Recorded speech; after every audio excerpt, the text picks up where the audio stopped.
The first time I noticed him, I was on my way home from the office, exhausted after a long day of meetings and endless emails. The city was winding down for the night, the streets less crowded, the noise of the day fading into the background. I had my usual routine: take the subway, walk 2 blocks, and head straight home to my apartment. It was a simple, predictable route until it wasn't. I remember it was a Tuesday. I stepped off the subway, briefcase in hand, my mind already shifting to what I'd eat for dinner. That's when I saw him, just a figure at first, standing on the far side of the platform. He was tall, wearing a dark coat that seemed a bit too heavy for the mild evening. I didn't think much of it at the time. People come and go in the city, you don't pay attention to every stranger you pass. But as I walked up the steps and into the night air, I felt this uncomfortable sensation that I was being followed. I turned around, subtly, not wanting to look paranoid. There he was, just a few paces behind me, his coat flaring slightly as he moved. My pace quickened, and so did his. I could feel my pulse start to race, but I brushed it off. It was probably nothing. The next day, the same thing happened. He was there again, standing near the subway exit, watching as I walked by. I tried to be discreet, kept my head down, but I could feel his eyes on me. I changed my route, taking a longer way home. It didn't help. He followed me, never getting too close, but always just there, lingering. After a week of this, I couldn't ignore it any longer. The man in the dark coat was stalking me, and I had no idea why. I told a colleague at work, but they laughed it off, saying I was probably imagining things. But I knew what I felt: this overwhelming sense of dread every time I left the office, every time I stepped off the subway. It was like I was being hunted. I started to lose sleep. Every creak in my apartment, every gust of wind against the window sent me into a panic. I would check the locks 3-4 times a night, convinced that he was out there waiting. I even called the police, but what could I tell them? That a man was following me. That he hadn't done anything yet, but I just knew he would. They took my statement, but didn't seem too concerned. Without any real evidence, there wasn't much they could do. Then, one night, it escalated.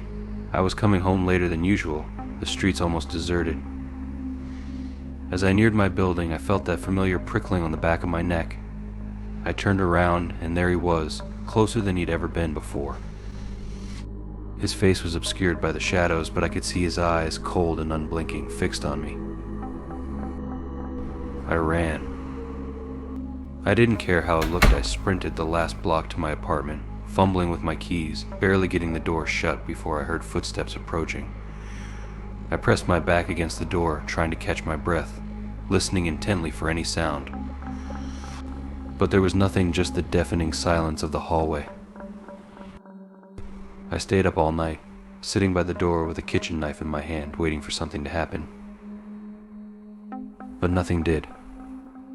When the first light of dawn broke through the windows, I finally allowed myself to relax, if only for a moment. The days that followed were a blur of fear and paranoia. I couldn't focus at work, couldn't think about anything but him. I saw him everywhere: on the subway, across the street, standing in the crowd at the coffee shop. No matter how much I tried to shake him, he was always there, a dark shadow in the corner of my eye. I knew I couldn't go on like this. Something had to give. I started considering more drastic measures: quitting my job, moving to another city, anything to escape him. But deep down I knew it wouldn't work. He'd find me. Somehow he'd always find me. Then last night he made his move. I was walking home, taking a different route again, hoping to lose him in the maze of side streets. But as I turned a corner, he was there, standing in my path. I stopped, my heart hammering in my chest, unable to move. He didn't say a word, just stood there, blocking my way. The street was empty, no one around to help. I backed away, slowly at first, then faster as he began to follow. My mind was racing, trying to think of where to go, what to do.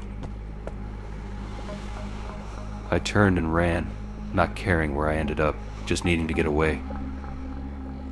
but he was faster than I thought, his footsteps echoing behind me, closer and closer. I reached my apartment building, throwing myself against the door, desperately trying to get inside, but before I could unlock it, I felt his hand on my shoulder, cold and strong. I spun around, swinging the knife I'd started carrying, but he was already gone, vanished into the night. I don't know how much longer I can keep this up. He's out there somewhere, watching, waiting.